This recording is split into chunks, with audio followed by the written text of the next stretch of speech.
आगाज करता हूं दोस्तों मैं XRP से। देखिए दोस्तों, जिन टोकन की हमारी यहाँ पर पहले टारगेट अचीव हुए हैं, ऑब्वियसली यहाँ पर जरूरी होगा तो उसकी सेकंड बाइंग का यहाँ पर इंतजाम होगा।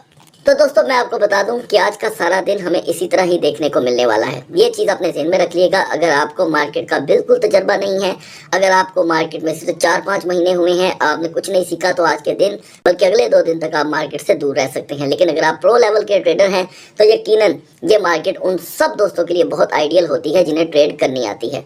एनीवे दोस्तों, XRP में हमारी एंट्री थी 3.05 की, यही एग्जीक्यूट हो गई है। ये पहला टोकन है दोस्तों, ठीक है। और अगर हम इसमें कोई सेकंड एंट्री करना भी चाहेंगे XRP में तो है गाइस 2.55 की, ठीक है जी। तो ये सपोर्ट की होगी बाइंग। आप आते हैं सोलाना पे। सोलाना की हमारी मेजर सपोर्ट थी 250। ये आपको बताया गया था कि जहां पर भी सोलाना ने 250 को ब्रेक किया, ये आपसे कंट्रोल नहीं होगा, क्योंकि ठीक 3 या 4 दिन पहले ये 215 का लो लगा करके आया है। एक मरतबा फिर से सोलाना ने 221 का दोस्तों यहाँ पर लो प्रोवाइड किया है। एनीवे 250 की सपोर्ट पे जिस भी दोस्त ने यहाँ पर बाइंग की, उसको यहाँ पर सामना है वक्ती तौर के एक स्टक का। आई होप कि आपने 250 की सपोर्ट ब्रेक होते ही अपनी ट्रेड को यहाँ पर क्लोज कर दिया होगा। एनीवे नेक्स्ट 12 और के लिए मैं देख रहा हूँ सोलाना की मेजर सपोर्ट है दोस्तों 209.50 और मैक्स रेजिस्टेंस 231। नाउ BNB की दोस्तों हमारी सपोर्ट थी 672, रेजिस्टेंस 685। BNB ने मेजर लो प्रोवाइड किया है। इसका भी मैं जिक्र आपसे बार बार कर रहा था कि 685 पे बार बार इसका स्टक होना हमें एक बड़े क्रैश की दावत देता है।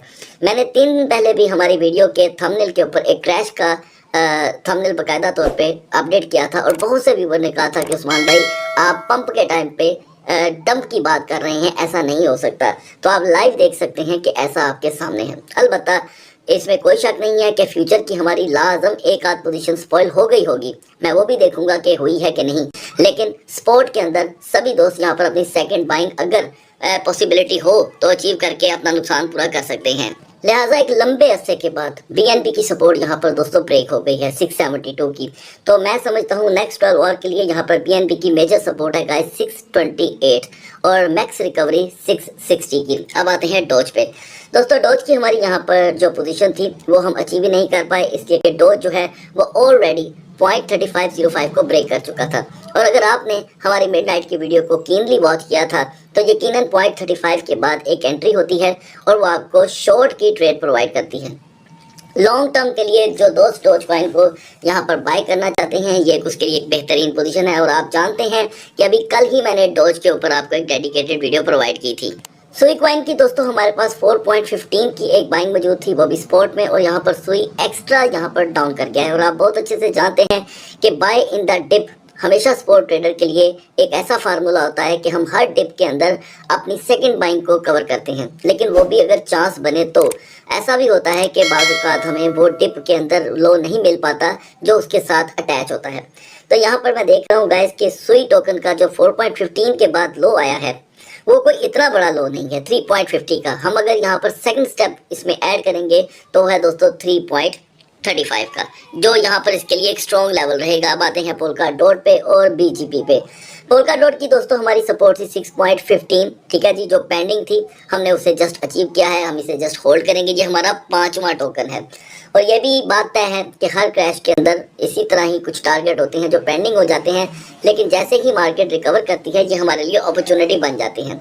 इस दरमियान कई व्यूवर्स का पूछना होता है कि क्या हम यहाँ पर डिप के अंदर लॉन्ग टर्म के लिए कुछ बाइंग कर सकते हैं। तो याद रखिएगा दोस्तों कि अगर बाज़ औक़ात आपने शॉर्ट टर्म के लिए अगर कोई टोकन बाय करके रखा हो 12 घंटे के लिए या 2 हफ्तों के लिए, 1 हफ्ते के लिए, और मार्केट ज़्यादा क्रैश कर जाए तो आप उन्हीं टोकन को लॉन्ग टर्म के लिए भी होल्ड कर सकते हैं। और वो इतना बड़ा लॉन्ग टर्म नहीं होता, वो ज़्यादा से ज़्यादा 15 या 20 दिन के अंदर आपकी वो हो जाती है यहाँ पर रिकवरी।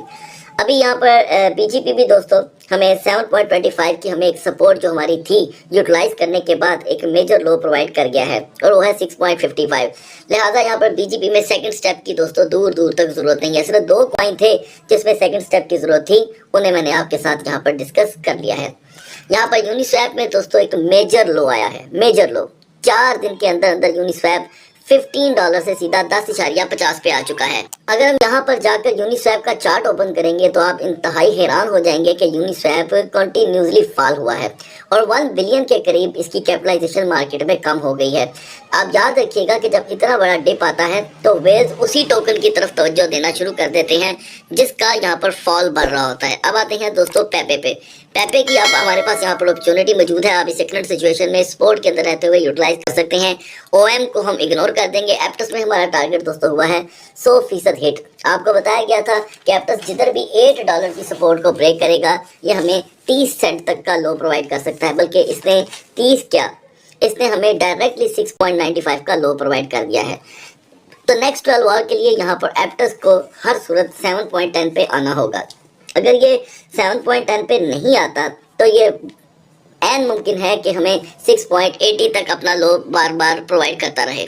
टॉप कॉइन में दोस्तों हमारी एक नई सपोर्ट थी और वो थी 410 की। ठीक है, ये देखें, अभी कल ही की बात है कि मैंने आपके साथ ये सपोर्ट शेयर की थी। तो हम इस वक्त $2 प्लस के अंदर हैं। मैं समझता हूँ कि टाओ ने आपको एक यहाँ पर क्विक रिकवरी दे देनी है, क्योंकि $53 का ये डाउनफॉल, $53 का ये काफ़ी बड़ा फॉल है।